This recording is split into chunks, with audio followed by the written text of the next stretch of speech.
నమస్కారం. 2వ తారీఖున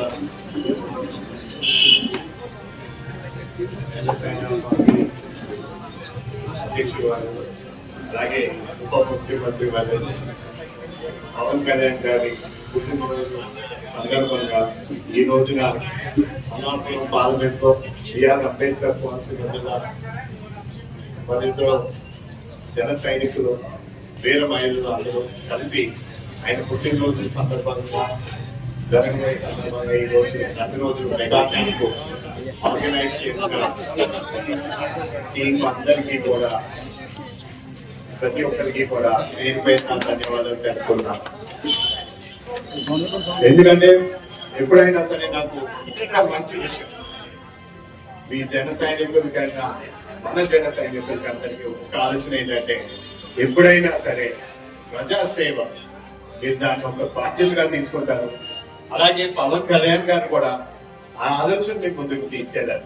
ఆయన పార్టీని ఎప్పటి నుంచి ఏర్పాటు చేస్తారో అప్పటి నుంచి నేను చూస్తూనే ఉన్నాను. ఆయన ఎప్పుడైనా సరే సేవ చేయాలి. మనం మన ఇంట్లో మన పరిధిలో ఉన్న 10 మంది అయినా సరే మనం ఎంత మంది వరకు మనం చేయగలుగుతామో అంతవరకు మనం ఒక సేవ చేసేలాగా మనం బాధ్యత తీసుకోవాలి. ఎప్పుడు ఆయన ప్రోత్సహించలేదు. ఎప్పుడైనా సరే ఆయన పుట్టినరోజు సందర్భంగా పుట్టినరోజు వేడుకలైనా సరే ఈ రోజు ఒక బహిరంగ సభ అయినా ఇలాంటివన్నింటినీ కూడా ఆయన ఎప్పుడు పట్టించుకోలేదు. మిమ్మల్ని అందరినీ కూడా ఏ విధంగా ఆయన ప్రోత్సహించారంటే 10 మందికి ఉపయోగపడే విధంగా. ఆ రోజున ఎన్నికలు పూర్తి అయిన తర్వాత కూడా ఆయన ఈ బొకేలు ఇవన్నీ కూడా చాలా ఎక్కువ వస్తున్నాయంటే ఆయన కూడా అప్పుడు ఒక ఆలోచన తీసుకొచ్చి లేదు మనం ఎలా బొకేలు ఈ షాల్వాలు పెట్టుకుని మనం ఇబ్బంది పెట్టకుండా వేస్ట్ చేయకుండా మనము ప్రతి ఎవరు గెలిచారో వాళ్ళందరికీ కూడా మీరు ఫ్రూట్స్ అయినా సరే వెజిటేబుల్స్ అయినా సరే ఇచ్చి అలాగా చేస్తే కూడా 10 మందికి ఉపయోగపడుతుందని ఏకైక ఉద్దేశంతో ఆయన ఒక ఆలోచన బయటికి తీసుకురాను. కానీ ఆయన ఏ ఆలోచన కూడా ఆయన ముందుకు తీసుకొచ్చినా దాన్ని చిత్తశుద్ధితో ముందుకు తీసుకెళ్లిన మీ జన సైనికులు మా జన సైనికులు అందరికీ కూడా మరొకసారి ధన్యవాదాలు తెలుపుకుంటూ అలాగే ఇలాంటి కార్యక్రమాలు మనందరికీ ఒక బాధ్యత. ఎందుకంటే ఈ అమలాపురం పార్లమెంట్ పరిధిలోని మీరందరూ చూస్తూ ఉంటే అనేక అంశాల్లోని పిల్లలు కూడా ఈ గత నెల రోజుల్లోనే మీరు చూస్తుంటే డెంగ్యూ ఫీవర్ అయినా సరే ఇలాగా చాలా మంది ఇబ్బంది పడుతున్నారు. పెద్ద వయసులో ఉన్న వాళ్ళందరూ కూడా వాళ్ళు కూడా అనేక అంశాల్లోని ఇబ్బంది పడుతున్నారు. వాళ్ళకి కూడా చాలా అంశాలు వాళ్ళకి తెలియదు. ఈ రోజు గ్యాస్ట్రిక్ వల్ల వస్తుందా లేకపోతే అది నిజంగా అది హార్ట్ అటాక్ లేకపోతే అది డిఫరెన్స్ కూడా తెలియని పరిస్థితి. అవేర్నెస్ ప్రోగ్రామ్ ఈ రోజు మనం తీసుకురావడానికి కూడా ఈ రోజు ఈ ఫ్రీ క్యాంపులు పెట్టినప్పుడు కూడా వీళ్ళందరికీ కూడా కొంచెం అవగాహన వస్తుంది. అందుకే నేను కూడా ఇప్పుడు కూడా లోపల పరిశీలిస్తున్నప్పుడు అన్ని డాక్టర్ని కూడా మాట్లాడుతున్నప్పుడు వాళ్ళని అడుగుతుంది ఏంటంటే మీరు ఈ అవేర్నెస్ కూడా మీరు తీసుకురండి. ఎందుకంటే ఈ రోజు ఈ సమస్య చిన్నగా అనిపించవచ్చు కానీ రేపు అన్నాడు ఇది ఒక పెద్ద సమస్య కూడా అయ్యే అవకాశాలు కూడా ఉన్నాయి. అవేర్నెస్ మీరు తీసుకొచ్చి ఈ రోజు మీరు ఏ విధంగా వాళ్ళు ఈ రోజు దాని గురించి ఒక ట్రీట్మెంట్ తీసుకుంటే ఏ విధంగా వాళ్ళ ఆరోగ్యం కూడా బాగుంటుంది. రేపన్నా బాగుంటానికి వాళ్ళ పిల్లలకి కూడా వాళ్ళకి కూడా ఇది తెలియజేస్తే వాళ్ళు కూడా ఒక హెల్తీ లైఫ్ అనేది ఒక బాధ్యత తీసుకుంటారు. దీన్ని ప్రోత్సహించినందుకు మీరందరికీ కూడా మరొకసారి జన సైనికులకి వీర మహిళలకి అందరికీ కూడా పేరున వాళ్ళందరికీ ధన్యవాదాలు తెలుపుకుంటూ మరొకసారి మెగా మెడికల్ క్యాంప్ ఏర్పాటు చేసిన మీరందరికీ కూడా మరొకసారి ధన్యవాదాలు తెలుపుకుంటూ సెలవు తీసుకున్నాను.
medication.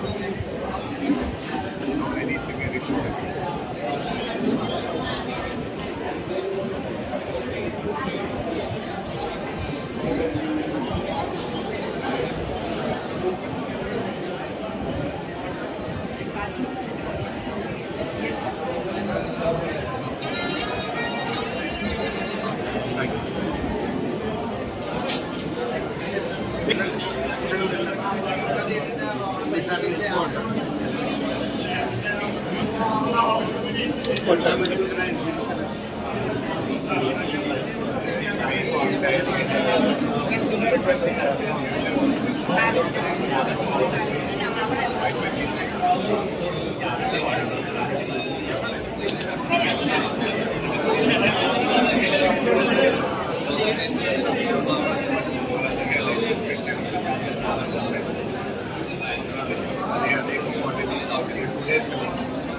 All cases.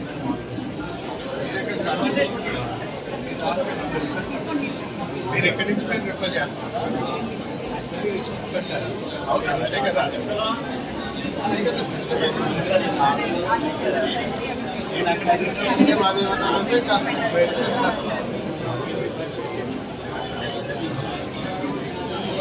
ఎక్కువ కేసెస్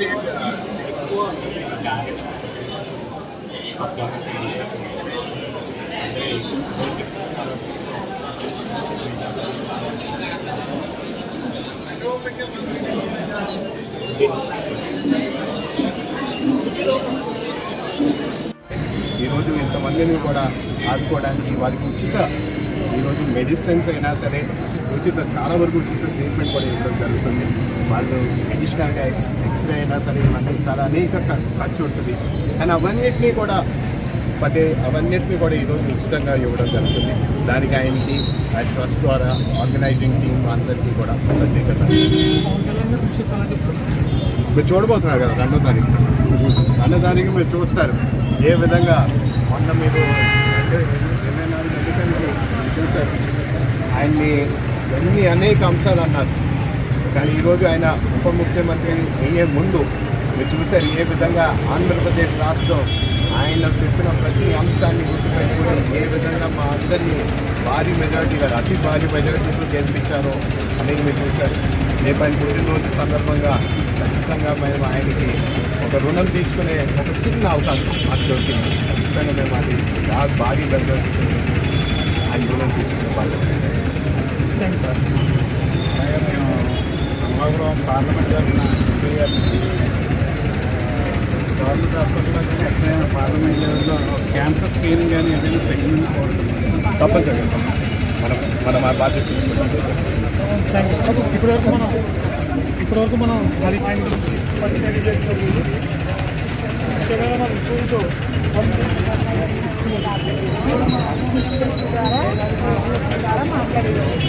మాట్లాడితేనండి చదువుకున్నాక మా కష్టం కానీ హై స్కూల్లో చదువుకున్నానండి పిల్లలు ఆడుకున్నప్పుడు మిషన్ ఎక్కడ ఎగిరిపోయి పోయింది 1,20,000 గోవించి కోరింగ్ వచ్చేదండి వీళ్ళమ్మ మస్తు బాధ్యత చేస్తుంది నేను 4 రోజులు ఇప్పుడు ఆ మిషన్ కావాలని మళ్ళీ ఫోన్ చేస్తే గుంటూరంటే 3,40,000 అడుగుతున్నారండి.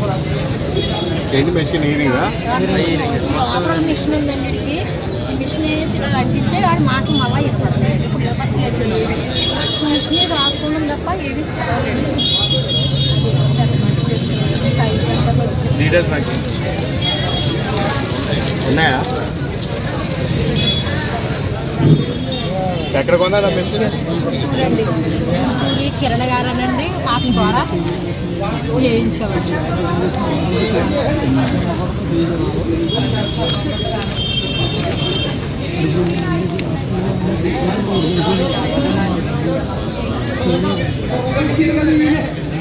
చీఫ్ మినిస్టర్ రిలీఫ్ ఫండ్ మీకు ఒక 5 లక్షలు వచ్చింది అప్పుడు. వచ్చింది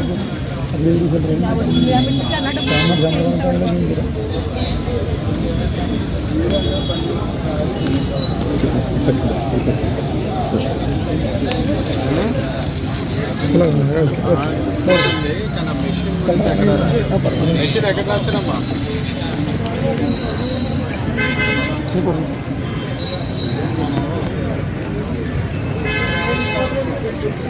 హార్ట్ అండ్ ఫిట్టింగ్ అదే కదా, speech therapy follow up heart and fitting counselling.